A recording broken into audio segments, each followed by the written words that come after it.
আসসালামু আলাইকুম। বিগত আওয়ামী লীগ সরকারের আমলে পদোন্নতি বঞ্চিত অবস্থায় অবসরে যাওয়া ক্ষতিগ্রস্ত সরকারি কর্মকর্তাদের ন্যায্য সুযোগ সুবিধা দিতে ৫ সদস্যের একটি কমিটি গঠন করা হয়েছে। সাবেক অর্থ সচিব জাকির আহমদ খানকে প্রধান করে এই কমিটি গঠন করা হয়। আজ সচিবালয়ে এক সংবাদ সম্মেলনে জনপ্রশাসন মন্ত্রণালয়ের সিনিয়র সচিব ডক্টর মোহাম্মদ মুখলেসুর রহমান সাংবাদিকদের এ তথ্য জানিয়েছে।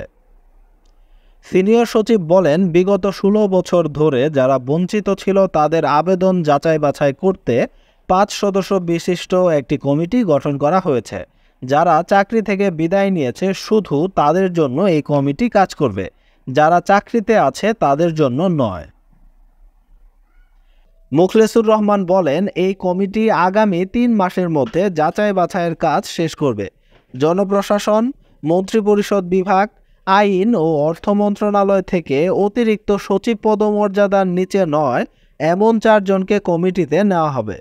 জনপ্রশাসন সচিব বলেন, গত ১৬ বছরে যারা পারিবারিক, আর্থিক ও সামাজিকভাবে বঞ্চিত হয়েছেন, কোনো পদোন্নতি পাননি, তাদের পদায়নে বিভিন্ন এজেন্সির মাধ্যমে রিপোর্ট নেওয়া হচ্ছে।